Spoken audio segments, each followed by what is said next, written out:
শিক্ষার্থীরা তোমরা সবাই কেমন আছো? আশা করি সবাই ভালো আছো। আজকে আমরা শিখবো পাস্ট টেন্স। কি শিখবো? Past tense. পাস্ট টেন্স কি বলতো? অতীত সময়, অতীতকাল, মানে অতীত সময় যে কাজ করা হয়, যে কাজ করা হয়েছিল সেগুলো কি পাস্ট টেন্স। যেমন আই এট রাইস, আমি ভাত খাই না খেয়েছিলাম। আমি ভাত খেয়েছিলাম। যেমন আমি লেটার লিখেছিলাম। আই রাইট হবে না রোট হবে? I রোট a letter. আমি চিঠি লিখেছিলাম। আমি চিঠি লিখি না লিখেছিলাম? এটা লিখেছিলাম। আমি ভাত খেয়েছিলাম। আমি কাজ করেছিলাম। আমি মুখ ধুয়েছিলাম, ওযু করেছিলাম, নামাজ পড়েছিলাম। যেটা অতীতকাল মানে গতকাল, এটা গতকাল, ওটা কোন টেন্স? Past tense. এই পাস্ট টেন্স কয় প্রকার বলো তো? চার প্রকার। আমরা জানি প্রত্যেকটি টেন্স চার প্রকার: indefinite, continuous, perfect, perfect continuous. অর্থাৎ past indefinite, past continuous, past perfect, past perfect continuous. এখন আমরা শিখবো পাস্ট ইনডিফিনিট টেন্স। কি শিখবো? পাস্ট ইনডিফিনিট মানে সচরাচর সাধারণত অতীতকালে যে কাজগুলো করা হয় না হয়েছিল, খায় না খেয়েছিল, ঘুমায় না ঘুমিয়েছিল, পড়ে না পড়েছিল, শিখি না শিখিয়েছিল বা শিখিয়েছিলাম, এগুলো বোঝাতে কি হয়? পাস্ট ইনডিফিনিট টেন্স হয়। স্ট্রাকচারটা দ্রুত লাগবে। সাবজেক্ট, মনে রাখবা সকল সাবজেক্ট প্লাস ভার্বে কি হবে? V2 plus object. সকল সাবজেক্টের পর প্লাস ভাবে কি? V2 প্লাস কি? অবজেক্ট। ভার্বের V2 কি? ভার্বের কয় number form? 2 number form. Present form, past form. ওই যে ডু, ডু হবে না ডিড হবে? ডু ডিড, এই যে এরকম ডু ডিড।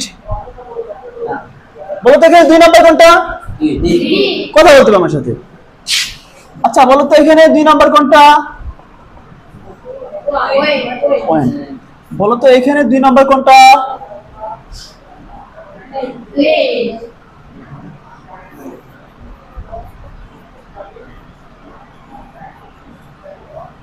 রিটার্ন। আচ্ছা এই যে do, do, go, play, right, এগুলো কি ভাবে করবে? 1 নাম্বার। এটা কি বলতে পারবে? 2 নাম্বার। শিখতে হবে কি হবে না? এই 2 নাম্বার শিখতে হবে, না শিখলে কিন্তু পারবা। এটা কেন বলো তো? 3 number.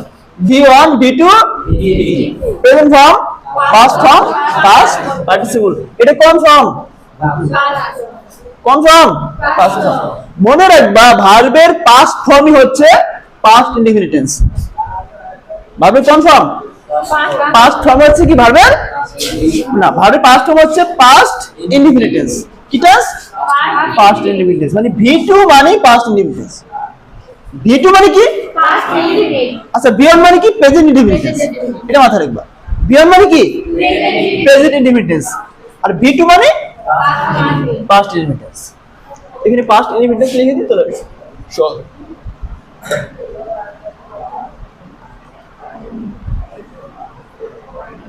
Past indefinite tense.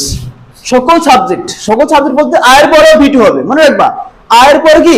V2, বুয়ের পরে V2, দের পরে V2, মাদারের পর V2, ফাদারের পর V2, আফসানার পর V2, সেতুর পর V2, মারিয়ার পর V2, জনির পর কি হবে? V3, জনির পর V2, সাদিয়ার পর V2, শরীফুলের পর V2, আবু হুরায়রার পর V2, সকল সাবজেক্টের পর হবে কি?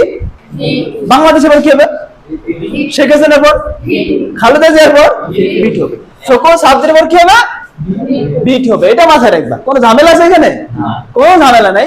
প্রেজেন্ট টেন্সে কিন্তু একটা ভার্বের সাথে এস বাই এস যুক্ত হয়, আর একটা ভার্বের সাথে এস বাই এস যুক্ত হয় না। একটা গো হয়, এটা কি? মনে আছে তো? শিখেছিলাম না গত ক্লাসে? এটা কোন টেন্স? Present indefinite tense. কিন্তু পাস্ট ইনডিফিনিট টেন্সে সকল সাবজেক্টের পর কি হবে? একদম সহজ, পানির মতো। পারবে না সবাই? কোনো ঝামেলা আছে এখানে? ঝামেলা আছে, কঠিন লাগবে যদি তোমার V2 গুলো প্র্যাকটিস না করো। এই V2 গুলো তোমাকে জানতে না জানলে তুমি পারবা? পারবা।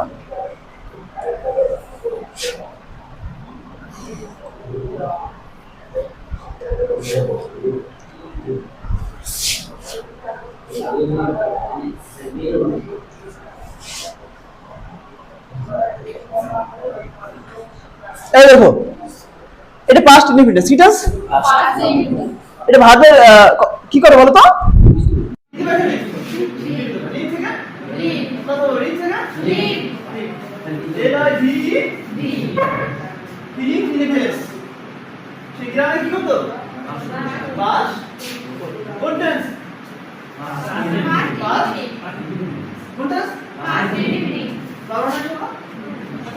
বলো তো যদি প্রেজেন্ট ডে ইন্ডিপেন্ডেন্স হতো, প্রেজেন্ট ইন্ডিপেন্ডেন্স হতো তাহলে কি কে কি আরে কে তো লিভ হতো লিভ লিভ আচ্ছা লিভ হতো লিভ লিভ হতো আর দেখবা ये যুক্ত হতো যদি প্রেজেন্ট ইন্ডিপেন্ডেন্স হতো, কারণ আমরা শিখতাম ভি পর কি হয়, ভি পরে ভাবে এস বা সি থাকে এস বা এস যুক্ত, মানে থার্ড পারসন সিঙ্গুলার দেখো নামে তো ভাবে কি হয় এস বা কোন টেন্সে আমরা কোন টেন্স প্রেজেন্ট ইনডিফিনিট। কিন্তু পাস্ট ইনডিফিনিট যদি পাস্ট ইনডিফিনিট মানে অতীত কাল বোঝায়, অতীত সময় বোঝায়, তাহলে suppose